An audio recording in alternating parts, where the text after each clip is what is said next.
मुफ्ती तारिक मसूद के बयानात के लिए तारिक मसूद ऑफिशियल को सब्सक्राइब करें। तारिक मसूद ऑफिशियल।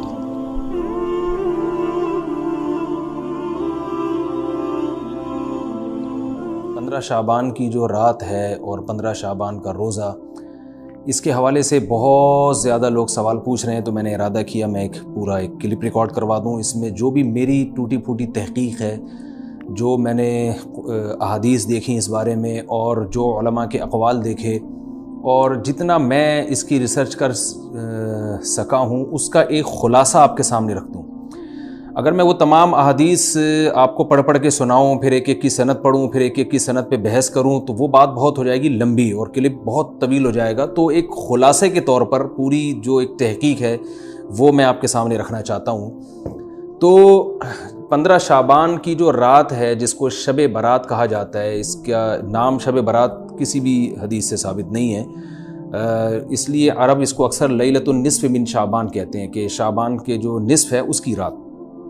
खैर, इसका नाम शब बारात हो, अगर इस वजह से बारात के इसमें अल्लाह ताला कहा जाता है कि जहन्नम से बरी कर देते हैं, तो इस वजह से किसी ने नाम दे दिया हो तो एक अलग बात है। लेकिन इस रात में होता क्या क्या है, लोग क्या क्या कर रहे हैं, उसकी क्या शरई हैसियत है, तो मैं नंबर वार इंशाअल्लाह इसको तफसील से बयान करूँगा। कुछ चीज़ें तो ऐसी हैं जो बिल्कुल ही गैर साबित हैं। उनमें इस रात में मिठाई, हलवा या मुख्तलिफ़ किस्म के हलवे पका के लोगों में बांटना, और इस रात में नहा धो के तैयार होना, ये अच्छे कपड़े पहनना, इन दो चीज़ों को पहले मैं इंशाअल्लाह बयान करूँगा। देखिए, इस्लाम में रातों के त्यौहार का कोई तसव्वुर नहीं है। इस्लाम में जितने भी त्यौहार हैं वो दिन की रोशनी में हैं। ईद उल फितर, ईद उल अज़हा, ये हमारे दो त्यौहार हैं जिसमें हम सेलिब्रेट करते हैं एक दूसरे को। ये दिन की रोशनी में हमें बताए गए हैं। गैर मुस्लिमों के त्यौहार रात को होते हैं, जैसे ईसाइयों के त्यौहार क्रिसमस आप देखें रात को होता है। तो उसकी वजह यह है कि इस्लाम ने दिन की रोशनी में त्यौहार रखे हैं। बहुत सारी हिकमतें इसमें हो सकती हैं, पूरी हिकमतें तो हम नहीं जानते, लेकिन कुछ सरसरी गौर से कुछ हिकमतें हमारे सामने आती हैं कि रात का वक्त ऐसी चीज़ है जो अल्लाह ने इबादत के लिए बनाया या आराम करने के लिए, सोने के लिए बनाया। रात में अगर आप सेलिब्रेट करेंगे किसी भी अमल, यानी कोई खुशी मनाएंगे, तो उसमें इंसान की गुनाहों की तरफ तवज्जो ज़्यादा जाती है। जैसे आप देखें क्रिसमस में शराबें पी जाती हैं, और जो भी गैर मुस्लिमों के त्यौहार हैं उसमें भी चिरागा होता है रात के वक्त। तो जबकि हमारे यहाँ जो ईद उल फितर है वो दिन की रोशनी में हम नमाज़ पढ़ के उसकी इब्तिदा करते हैं। तो आप कह सकते हैं कि शब बारात को कोई त्यौहार तो नहीं मानता। तो देखें, त्यौहार ज़बान से मानना ज़रूरी नहीं है। आप अपने अमल से जब कोई ऐसा काम करते हैं जो त्योहारों में किया जाता है, तो इसका मतलब ये हुआ कि आप उसको त्यौहार मान रहे हैं, यानी आप उसको एक खुशी का दिन मान रहे हैं। तो नहाना धोना या खाने पका के लोगों में तकसीम करना या खुद खाना, और ख़ास तौर पे हलवा यानी मीठा, ये चीज़ें त्यौहारों के मौके पर होती हैं। जैसे हम ईद उल फितर वाले दिन सुबह सवैयाँ बनाते हैं, मीठा बनाते हैं, खाते हैं, लोगों को खिलाते हैं, नहाते हैं, अच्छे कपड़े पहनते हैं। जुमे वाले दिन भी, जुमे में भी ईद का उनसर है हदीस में, उसको भी ईद करार दिया, उस दिन भी हम नहा धो के कपड़े पहनते हैं। तो जो लोग 15 शाबान की रात को नहाते धोते हैं, स्पेशली इस रात को कि भाई आज कोई त्यौहार है या आज कोई खुशी का दिन है,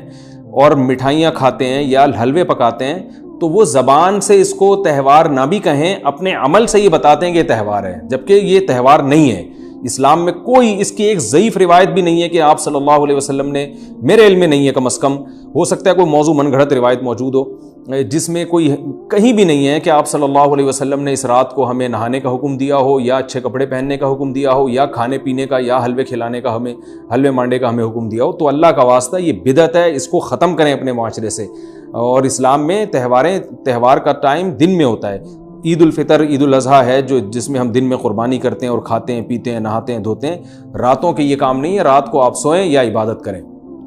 तो एक चीज़ तो ये थी जो मैं बताना चाह रहा था। दूसरी चीज़, इस रात को कब्रिस्तान जाना। देखिए, इस बारे में हदीस पेश की जाती है, मशहूर हदीस है, लोग सुनते रहते हैं कि नबी सल्लल्लाहु अलैहि वसल्लम रात को उठे और अम्मी आयशा रज़ी अल्लाह ताला अन्हा भी आपके पीछे चली गईं, और आप सल्लल्लाहु अलैहि वसल्लम जन्नतुल बकी में मग़फ़िरत की दुआ मांग के तशरीफ़ ले आए वापस। तो ये हदीस इंतहाई दर्जे की ज़ईफ़ हदीस है, और एक तो ज़ईफ़ हदीस है, दूसरी बात ये कि अगर हम थोड़ी देर के लिए फ़र्ज़ कर लें ये सही हदीस है, اور ہم کہتے ہیں کہ بھئی نبی صلی اللہ علیہ وسلم نے یہ عمل کیا ہے،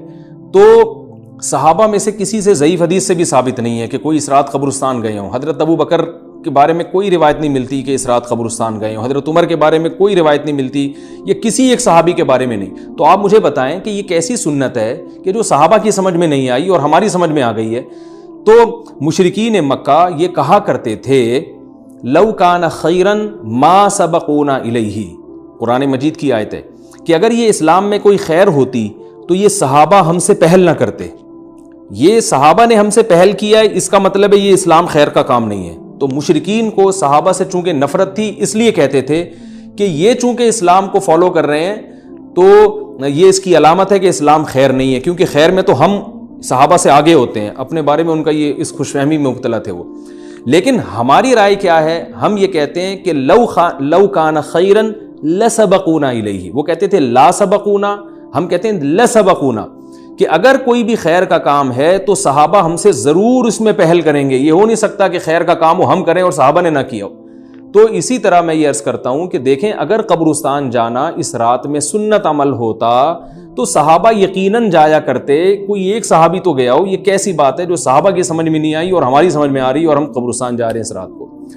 چلیں اگلا اسٹیپ تھوڑی دیر کے لیے فرض کر لیتے ہیں کہ نبی صلی اللہ علیہ وسلم جو ایک رات قبرستان گئے، فرض کر لیں وہ حدیث بھی صحیح ہے، یہ بھی فرض کر لیں کہ صحابہ اگرچہ نہیں گئے مگر ہم صحابہ سے بھی زیادہ آگے نکلنے کی کوشش کرتے ہیں اور صحابہ کو سمجھ میں نہیں آیا، ہمیں سمجھ میں آ گیا، تو چلیں فرض کر لیں تھوڑی دیر کے لیے کہ اس رات کو جانا ہم سنت مان لیتے ہیں، آپ کے دلائل ہم مان لیتے ہیں اور صحابہ کی سمجھ میں نہیں آئے لیکن ہماری سمجھ میں زیادہ آ رہا ہے، ہم فرض کر لیتے ہیں، مان لیتے ہیں کہ اس رات قبرستان جانا سنت ہے۔ تو آپ مجھے بتائیں نبی نے جو عمل جس طرح سے کیا ہو اس طرح سے سنت ہوگا، یا آپ اپنی طرف سے جس کو ہم پشتوں میں کہتے ہیں اخپل طریقے سے کرنا سنت ہے؟ نبی نے فجر کی 2 رکعتیں پڑھی ہیں اور ہر رکعت میں 2 سجدے کیے ہیں، آپ اگر فجر کی 3 رکعتیں پڑھیں گے تو کیا نماز ہو جائے گی آپ کی؟ اب آپ دلیل میں یہ کہیں کہ نبی نے فجر کی نماز پڑھی ہے تو مجھ پر بھی لازم ہے، تو بھائی نبی نے پڑھی ہے تو جیسے نبی کے پڑھنے سے آپ پر پڑھنا لازم ہو گیا تو جس طرح سے پڑھی ہے اسی طرح پڑھنا لازم ہوگا، اخپل طریقے سے پڑھنا لازم نہیں ہوگا۔ تو اسی طرح یاد رکھیں، فرض کر لیں کہ نبی قبرستان گئے ہیں اور یہ قبرستان جانا سنت ہے، تو نبی کس طرح گئے ہیں اور کتنی دفعہ گئے ہیں؟ نبی رات کو چپکے سے اٹھ کے گئے ہیں، کوئی کسی کو آپ نے جمع نہیں کیا، کسی کو بتایا تک نہیں، جو اس حدیث سے پتہ چل رہا ہے ہمیں، اگرچہ یہ ضعیف حدیث ہے لیکن فرض کر لیں یہ صحیح ہے، تو کہیں پتہ بھی نہیں چل رہا، چپکے سے قبرستان گئے اور چپکے سے واپس آئے اور پوری زندگی میں ایک دفعہ گئے، جبکہ ہمارے ہاں ہر سال قبرستان میں لوگ جا رہے ہیں، جب بھی شب برات آتی ہے لوگ قبرستان جاتے ہیں، ہر سال نبی ایک دفعہ گئے اور آپ ہر سال جا رہے ہیں۔ نمبر 2، جاتے جتھوں کی شکل میں، نبی تو چپکے سے گئے ہیں، تو آپ رات کو 2-2:30 بجے ذرا چپکے سے اٹھیں اور تنہائی میں جب قبرستان میں وحشت ہو اور اندھیرا ہو اور وہاں قبرستان جائیں، اتنا دم ہے آپ میں، تو ہم کہیں گے بھئی آپ نے نبی کی سنت کو زندہ کیا ہے۔ لیکن آپ تو جتھوں کی شکل میں جا رہے ہیں، نہا دھو کے جا رہے ہیں، خوشبو لگا کے جا رہے ہیں، تیار ہو کے جا رہے ہیں، اور جو کچھ وہاں خرافات ہو رہی ہیں قبرستان میں وہ تو ساری دنیا کو معلوم ہے، میلے ٹھیلے لگے ہوئے ہیں وہاں پہ، گولے گنڈے بک رہے ہیں، برگر بک رہے ہیں،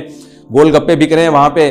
اور پھول الگ بک رہے ہیں، ہار پھول قبروں پہ چڑھانے کے لیے۔ کیا بدماشی ہے یہ، کیا منہ دکھائیں گے رسول اللہ صلی اللہ علیہ وسلم کو قیامت کے دن؟